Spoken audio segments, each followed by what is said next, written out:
Hey, you know the one. Don't ruin the one. Oh yeah, yeah, no. Last one. I'm gonna use that, but I'll get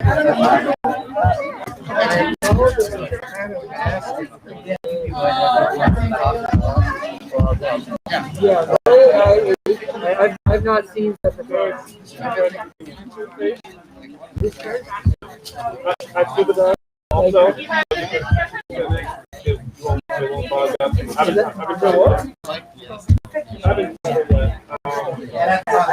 Alcohol.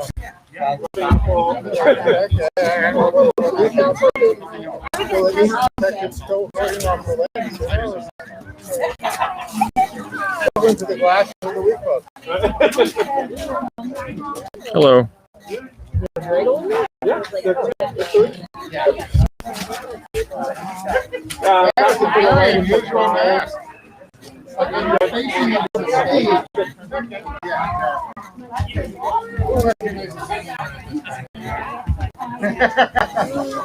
You get learn how people look from like here up, you know.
In grade 1?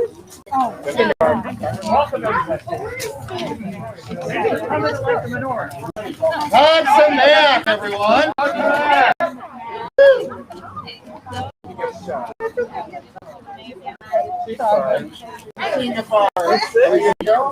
All right, we are live. We are live. No picking your nose, everyone. You have to take the mask off and everything. So. All right. Well, welcome, everyone. It's so lovely to see so many of you turning out for this, for our annual Hanukkah lighting here at Temple Israel. We have the beautiful Hanukkah that was built by our immediate past president, Steve Walton. Just a minute. But I just wanted to say a couple of words about the holiday. There's a lot of symbolism attached to it. Inevitably, also there has to be some education given about the fact that no, it is not a major holiday that requires one taking 8 days off of work. So, as much as some of us might like to be able to do that, but it is a very important holiday nonetheless. There's nothing minor in that respect about the message of the holiday. We know that it's a holiday that commemorates both the miracle of the military victory of the numerically inferior Israelites, the Jews, against the numerically superior Greek army. That's one of the miracles. And the second miracle is that the single cruse or container of oil that was undefiled in the temple that was found, that it lasted the 8 days. And so this is a time of year, it's very, the timing of this is such, the sun is going to be down in about another hour. And so it gets darker earlier here. We have less hours of daylight. And so this time of year in which we are mired in darkness, both literal darkness and also symbolic darkness, depending on what's going on in our lives and going on in our society, in our communities. There's a debate in the Talmud as to what is the proper way to light the Hanukkah. You start with all 8 on the first night, and then work your way down into it and take out a wick or a candle each night, so that by the last night you just down to one, because logically the oil would have worn down.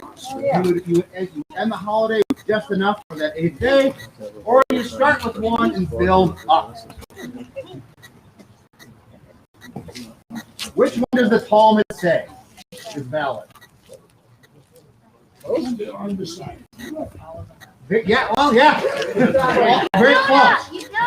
Very close. So you build up. So there's a majority opinion that says you build up. That's the one that won.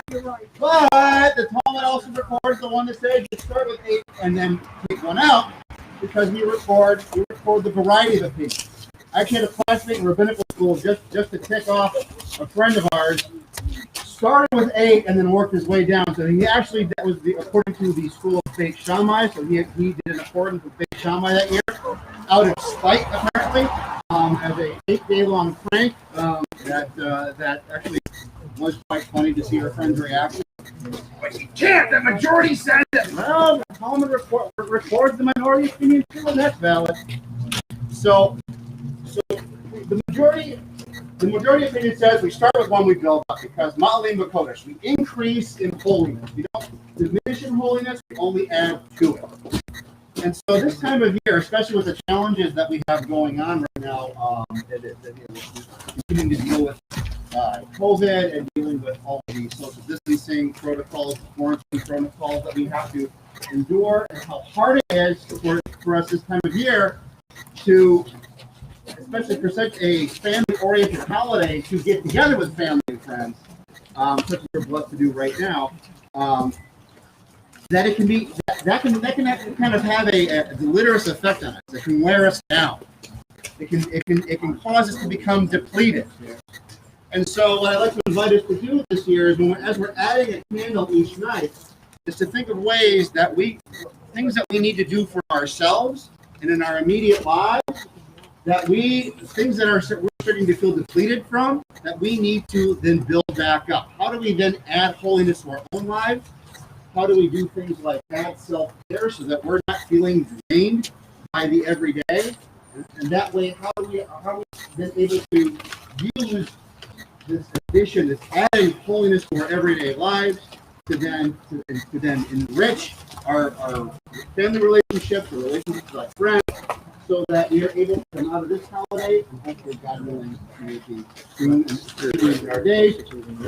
Crazy epidemic. How can we emerge from this not feeling depleted, but feeling stronger for the experience, much the way that our spiritual ancestors did after they successfully beat back the tide of persecution and oppression from the Greeks. They successfully beat them back, and they came out of it stronger than they had been before, to the point where it was one of the few points in our history that the land of Israel was actually ruled independently by the Jews for a period of time, until we found a way to screw that up. But that's a story for another time. So I invite us the rest of this holiday to think of the ways that we can add to our lives, and find those areas where we're feeling depleted and run down, and find those things that we need to refuel ourselves, so that the light within us that God puts in us burns as bright as possible. So with that, I wish you guys all a Chag Urim Sameach, a happy festival of lights. All right, and now we are going to kindle our Hanukkah. So for those of you who have one of these amazing, awesome how-to sheets here, there's a total of 3 blessings. The third being the Jackiana, which we typically only say on the first day of lighting the candles. Do you think it's okay to do this? Absolutely. I'll get you $5 there. All right. So, yes, it very much is. It's also very noteworthy. It's one of the times that we are actually able to come physically together. So, I think it was well worth it. All right. So, we have our stomach, our Shabbat candle, we have silver candle, and we are going to be lighting for day 4. So we're going to start, as it says in here, you start with the current day, the newest day first. So we start from here and work our way over to the roof. All right. So we say together, Baruch atah Adonai Eloheinu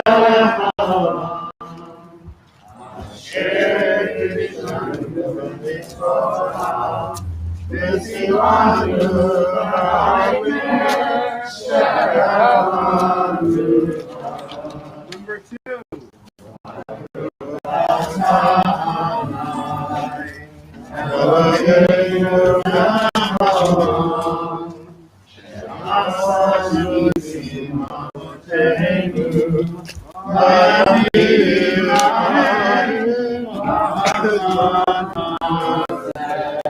Number three.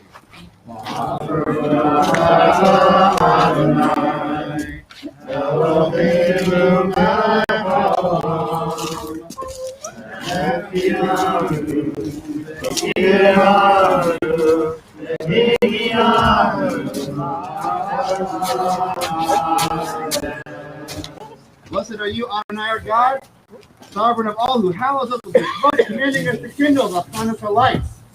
Blessed are you, Adonai, our God, sovereign of all, who performed wondrous deeds for our ancestors in days of old and in this time. Blessed are you, Adonai, our God, sovereign of all, for giving us life, for sustaining us, and enabling us to reach this season. Amen.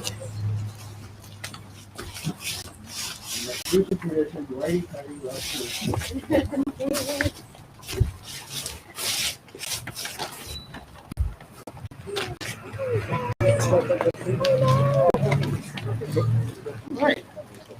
A little singing. Now it's on the back here.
Did everybody get their bag?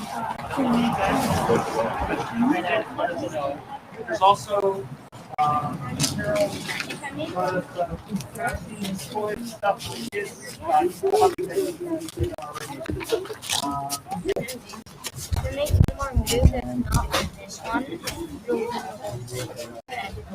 And if you did order a couple of these kosher food, that we have that downstairs. You get it already. This Saturday, we have a Shabbat service here. Woohoo! And we're celebrating Rabbi Gary's 75th birthday. Where are you? That guy right there. He's going to be the star of the show. And I think it has, we're doing some Oreos. Yes. Some individual snack packs of Oreo mini cookies. Okay. Oh, wow.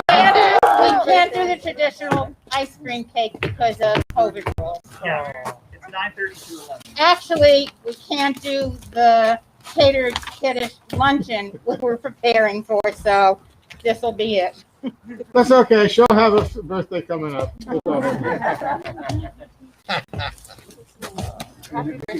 Thank you. Nora, do you want to take one?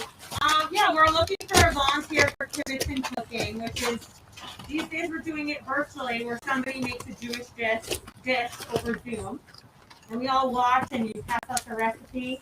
So last time, Rachel's mom made brisket. It was amazing to see her with her New York accent in the kitchen. And so if anybody is looking to bake one of their Jewish recipes, we would love a volunteer. And everyone was trying to do something virtual and something in person. And those who want to join in person can. And there will be a 2021 Shoes and Booze fundraiser. Whether it's virtual or in person and outdoor, we don't know yet. But look out for the details for that, and I'll be contacting people on the committee. And even through COVID, we had have members joining. So I think it's an amazing community. Yeah. There's a lot of people moving to New Hampshire from Massachusetts because of COVID, but we're gaining a lot of cheers because of it. That's very good. I'm very excited. Yeah, someone on Londonderry Facebook moms are out. Where can we get basketball soup around here? So I said, I'll tell you can't, but you can join my temple. So thank you everyone for coming, and let's get through COVID together, hopefully. But Passover, we'll be done with this. That's what I hope. And From your mouth to God's ears. yeah, just so happy to be here in person. So thank you for coming. I wanted to mention that gift bags are here, that any of you children, if you know of some of your little classmates who couldn't make it and you want to take a bag to them, please do so. The other thing is if anyone doesn't have candles at this point, we have a way that you can certainly get them to you. And thank you to Carol for putting those gift bags together. And thank you for Nadav for streaming the event today on YouTube and Facebook. Oh! Thank you for Josh, our new president, who literally has given his life to this temple. So, thank you.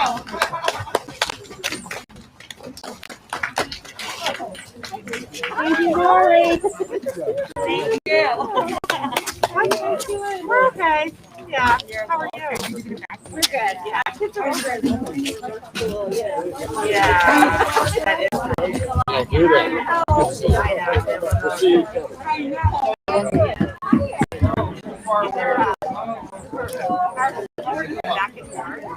Right now we're hybrid. Last minute, so now there is